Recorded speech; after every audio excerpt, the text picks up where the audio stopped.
Bonjour tout le monde, c'est Maud, on se retrouve pour une nouvelle vidéo, un nouveau point lecture et ce sera le dernier point lecture avant mes points lecture consacrés au mois de la fantasy. Ce sont mes dernières lectures non fantasy.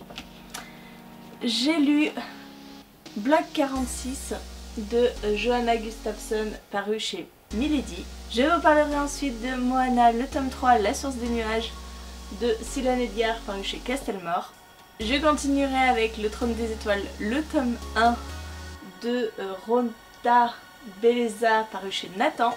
Et je terminerai avec Je suis fille de rage de Jean-Laurent Del Socorro paru chez ActuSF.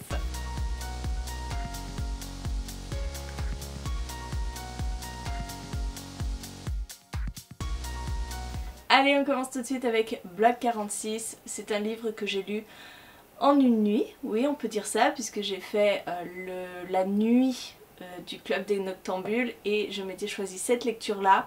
J'ai extrêmement bien fait parce que c'est une lecture addictive qui m'a tenue éveillée durant bien 5 heures, 5h30 de lecture, hein, non-stop.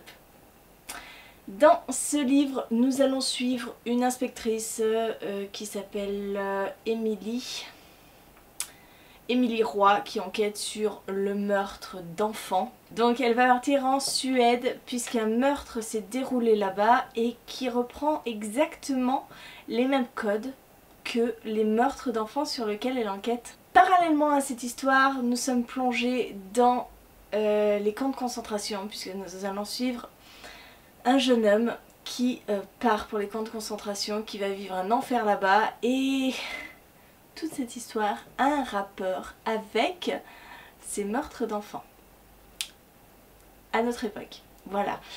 J'ai vraiment beaucoup aimé ce livre. Il est choquant par certains aspects. Il y a des scènes qui sont terribles, dans les camps de concentration en particulier, mais même avant, hein, simplement se retrouver dans ce train avec ces centaines de gens qui sont en train d'étouffer.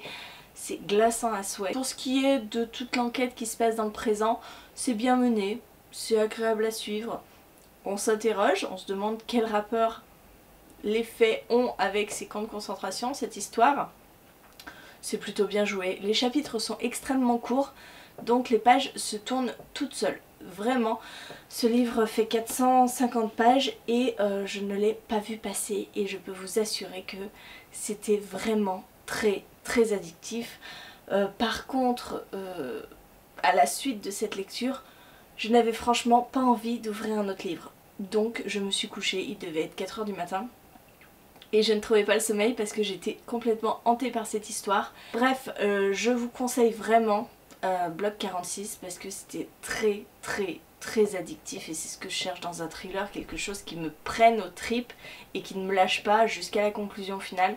C'était très bien, vraiment. Et je continuerai à suivre les aventures d'Émilie Roy dans d'autres livres puisque à la suite de Bloc 46 nous avons... Alors à la fin on a un extrait, voilà, c'est Mort le prochain. Je m'achèterai forcément Mort pour continuer cette saga.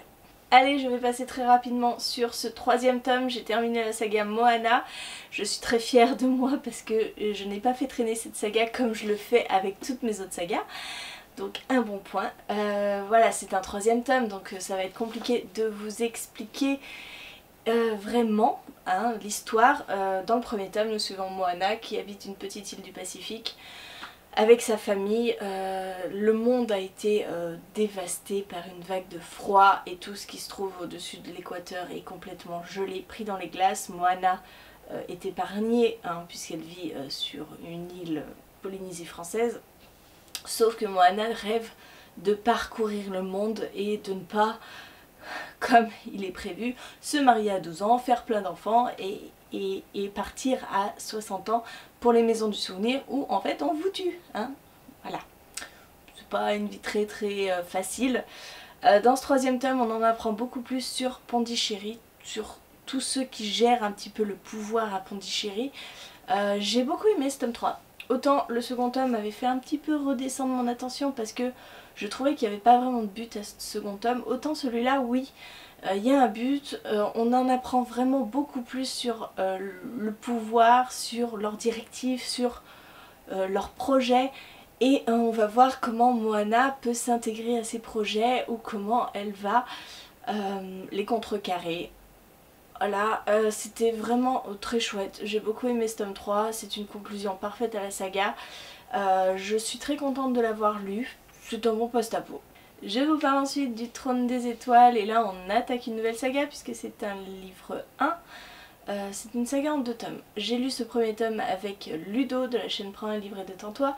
C'était sa première fois en space opéra et je peux vous assurer que si vous avez envie de commencer la science-fiction et le space opéra, ce livre est parfait parce que c'est franchement pas très compliqué, c'est franchement très compréhensible. Nous allons suivre Rhiannon qui est l'héritière de la famille royale qui gouverne un petit peu cet univers. Elle est la seule héritière, la seule survivante puisque ses parents et sa sœur ont explosé en plein vol dans un vaisseau où elle devait aussi se trouver mais la chance a fait qu'elle n'y était pas. Elle a grandi à l'extérieur, coupée de tout sur une planète.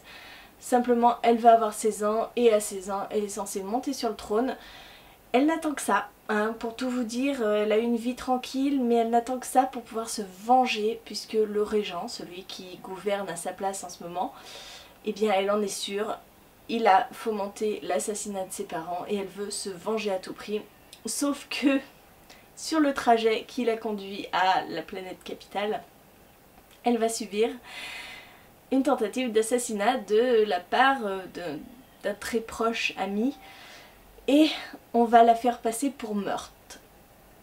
On va accuser une star de Drone Vision de l'avoir tuée, même si elle n'est pas morte en réalité.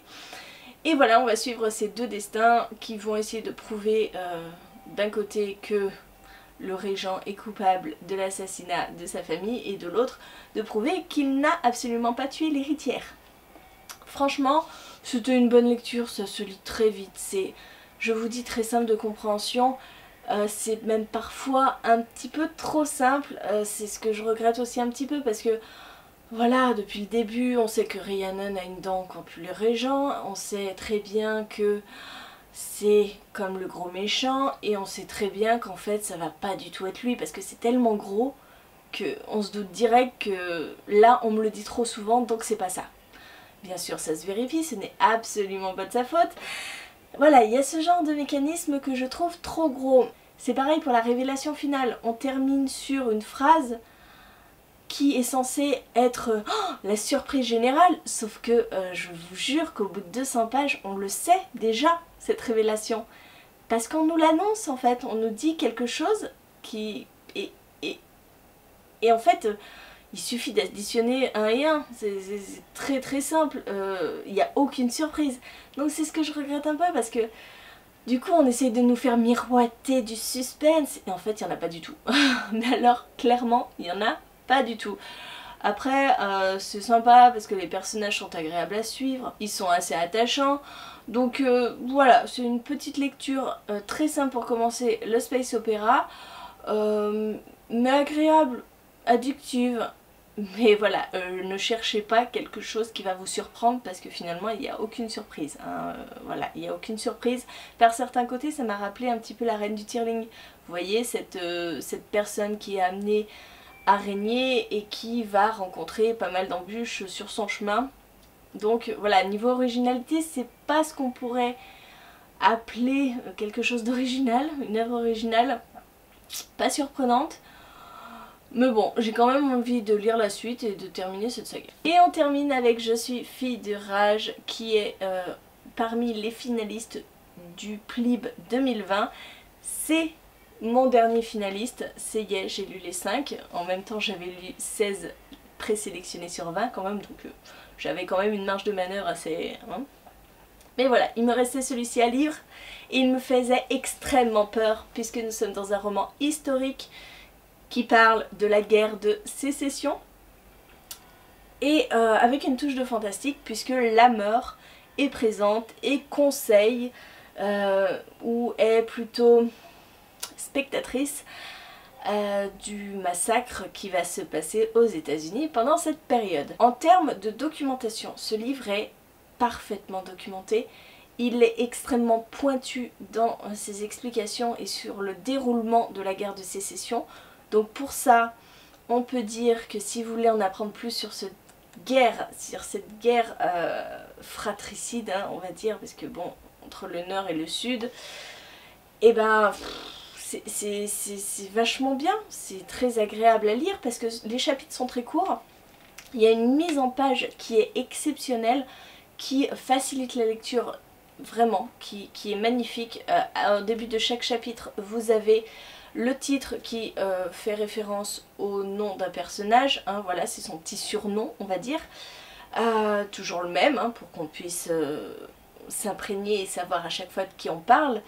On a la date, il me semble. Voilà, on a la date, on a le lieu. On a aussi le petit drapeau qui vous dit si cette personne fait partie de l'Union ou des Confédérés. Donc ça c'est bien de savoir dans quel camp on se situe. On a aussi, quand il s'agit de bataille, une carte des États-Unis avec le petit point sur où s'est déroulée cette bataille. En fonction du fait que le texte est écrit à gauche ou à droite, on sait que c'est partie est ou partie ouest. Non, c'est vachement bien fait.